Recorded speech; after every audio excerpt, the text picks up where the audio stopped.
11th आणि 12th geography in Marathi with Abhishek Vasantgurav या चॅनलवर तुमचं सुस्वागतम. तर माझे प्रिय विद्यार्थी मित्रांनो, स्क्रीनवरती तुम्ही जे काही आकृत्या पाहता त्या आकृत्या तुम्ही बघत असताल. तर हे जे काही आकृती खूप इम्पॉर्टंट आहेत. चला तर मी आपला व्हिडिओ स्टार्ट करतो.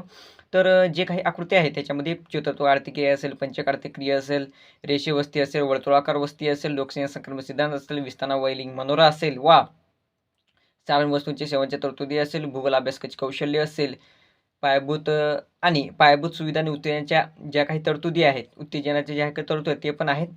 आणि नागरी भूमी उपयोजन आणि ग्रामीण ग्रामीण भूमी उपयोजन आणि नागरी भूमी उपयोजन आणि प्राथमिक आर्थिक क्रिया ज्या काही 23 आकृती आहेत आणि आकारहीन वस्त्या ते पण आहेत. तर हे जे काही आहेत खूप इम्पॉर्टंट ह्या आकृती आहेत. काही प्रॉब्लेम असेल किंवा काही ह्याच्यामध्ये डाऊट्स असतील ते मला कमेंट करा. मी त्याचं डाऊट जे आहे क्लिअर करून सांगतो. तर स्क्रीनवरती जे काही आकृती दिसत आहेत तर मी व्हाईट पेपरवरती काढलेला आहे. तर हे जे काही आकृती आहेत ह्याच्यामध्ये बघितला तर जो विस्ताना वैलिंग मनोरा आहे तो खूप इम्पॉर्टंट आहे. वा जे पहिलं लिस्ट बघितल्यावर त्याच्यावरती सर्व जे आहेत नावे आहेत. रेषीय वस्ती बघितलं त्याच्यामध्ये अवघड थोडेसे आकृती म्हणले तर कायच नाही. लोकसंख्येच्या वितरणावर परिणाम करणारे भौगोलिक घटक असेल, लोकसंख्येच्या वितरणावर परिणाम करणारे मानवी घटक असतील.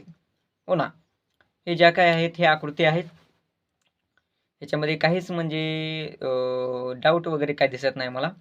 हो ना, काय सर्व काय सोप्याच आकृती आहेत. फक्त अवघड म्हणलं तर लोकसंख्या संक्रमण सिद्धांत, विस्तार वैलिंग मनोरा आणि तृतीय आर्थिक परिणामांचे उद्योगांचे वर्गीकरण ह्याच्यामध्ये काहीच अडचण नाही. तर आपण बघायला गेलं उद्योगांचे वर्गीकरण ह्याच्यामध्ये बघायला गेला की ह्याच्यामध्ये भांडवल, गुंतवणूक, कच्च्या मालाचे स्रोत, उद्योगाचे स्वरूप.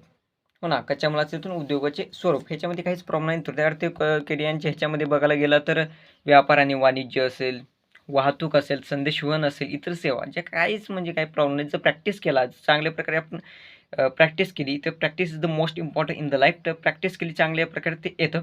तर विद्यार्थी मित्रांनो, काही प्रॉब्लेम असेल, काही डाऊट असेल तुम्ही मला कमेंट करा.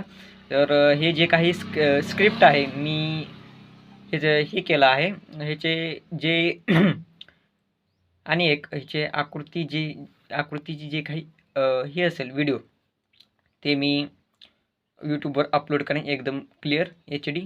तर विद्यार्थी मित्रांनो, आजच्या तासक्यामध्ये एवढंच. Thank you so much.